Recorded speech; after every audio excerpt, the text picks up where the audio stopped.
Fire crews fight a losing battle tonight as one of San Jose's most popular elementary schools is nearly destroyed by a 6-alarm blaze. And there is now word it is likely arson. Good evening, everyone. Topping our newscast tonight, the 6-alarm blaze crippled the San Jose Elementary School tonight. That's right. Firefighters have been working through the evening to control a blaze at the Santa Teresa Elementary School. And now, late word, 3 young girls are behind bars tonight, accused of setting the devastating fire. Tana Castro is live at the school with the latest on the fire. Tana? Judy, firefighters were called to this scene at this elementary school at 5:01 tonight, and from the onset they knew this blaze was a suspicious one. Now tonight, as you mentioned, there are 3 girls in custody charged with torching this building. Now the fire started in the wing you see over my shoulder, and when firefighters arrived, that corner of the building was fully engulfed in flames.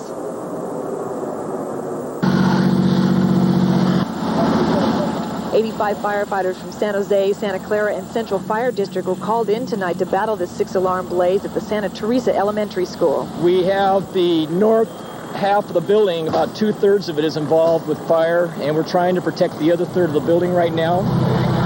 Firefighters say the age of the building made this a difficult fire to fight. The roof assembly is very thick, and we're having a very difficult time getting our rescue saws to cut the roof, to ventilate the roof and create fire breaks.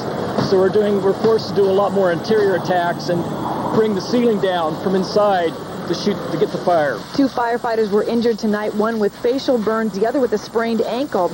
No one was in the building when the fire broke out, and currently San Jose police are questioning 3 teenage girls in connection with this 6-alarm blaze. We haven't determined it to be an arson fire. The San Jose Fire Department, fire cause investigator, and San Jose Police Department are talking to 3 juvenile females right now about a possible cause, and we'll know a little bit more in the morning. Damage estimates are not in yet, but the school's principal got a walkthrough of the damage. Oh, look at my pictures, okay? Here, we're just trying to save property at this point in time. We don't have anybody in there to worry about right now, so this is more just a strategy of trying to save as much of the buildings we can so the school can recover. Now, there are 3 teenage girls, like we said, in custody tonight, charged with torching this building. Firefighters said this blaze was under control by 10 o'clock tonight, but they are going to be here throughout the night and into tomorrow morning, patching up and making sure all the hot spots are out and contained. Reporting live from San Jose, I'm Tana Castro. Judy, Doug, back to you. Thanks, Tana. Well, a woman is alive tonight due to the heroic efforts of a disabled man from San Jose. The drama unfolded this morning when fire broke out in a Santa Clara business park. The fire and smoke quickly filled one of the units just before 9:30. Neighbors say the tenants actually lived in the unit. Robert Burden, the man on the stretcher, says the woman was pounding on a glass door trying to get out, then disappeared in the heavy smoke. Witnesses say Burden and another man broke down the door. Then Burden went in after the woman.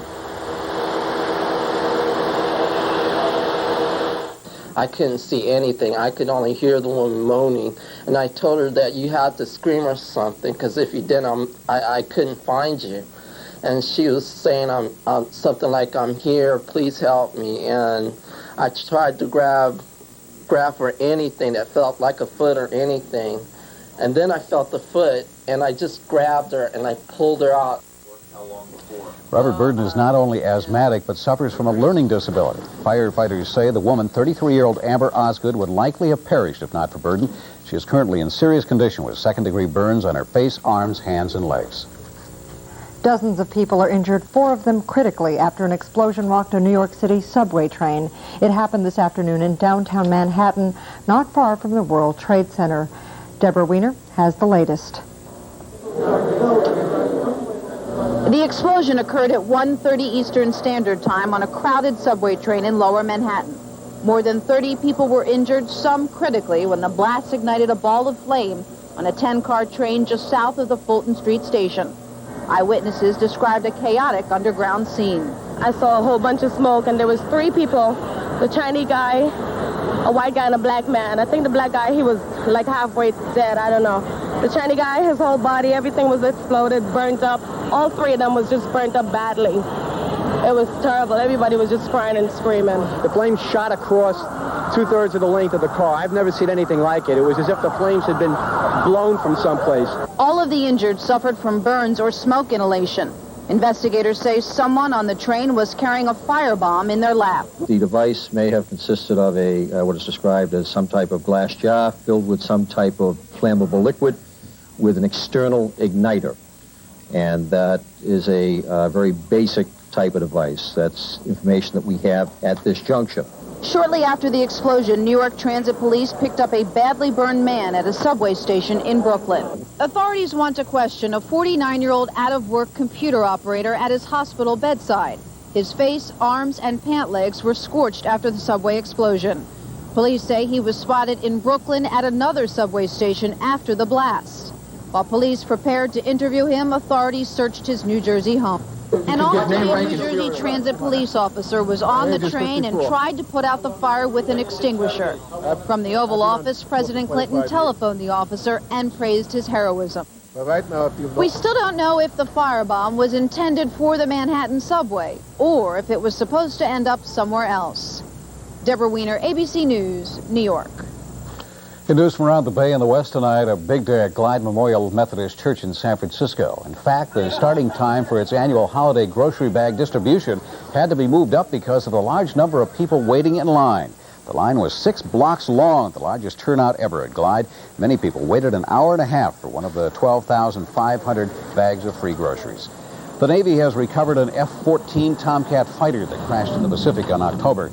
The jet found on the ocean bottom 38 miles off the Southern California coast. The body of the pilot, Lieutenant Kara Hultgreen, was recovered earlier. Investigators hope the wreckage will help determine what went wrong.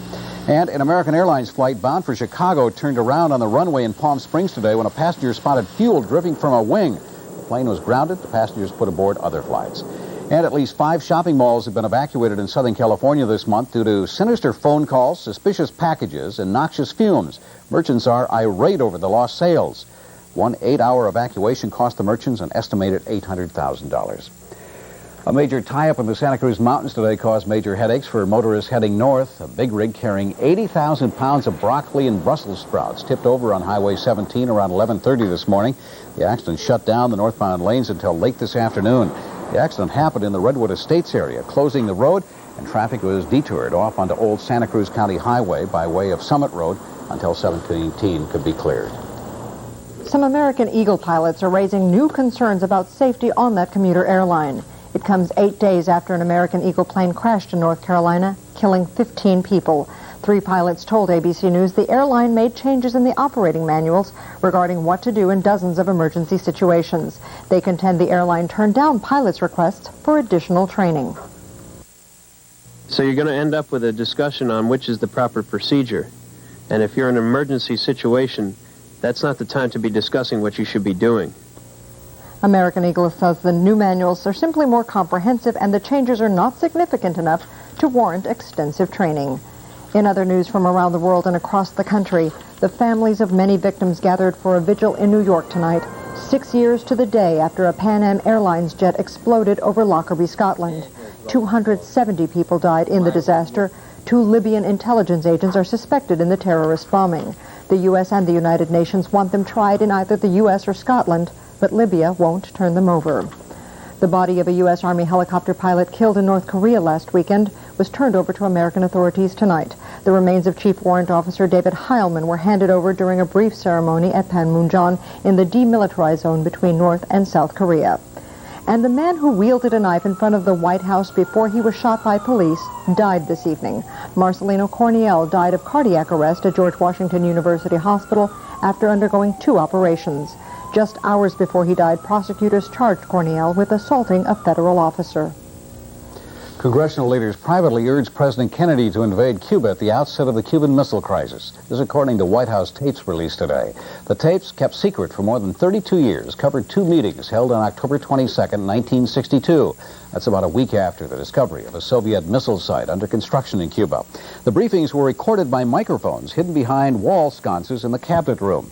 10 more hours of secret tapes from the crisis are still under review.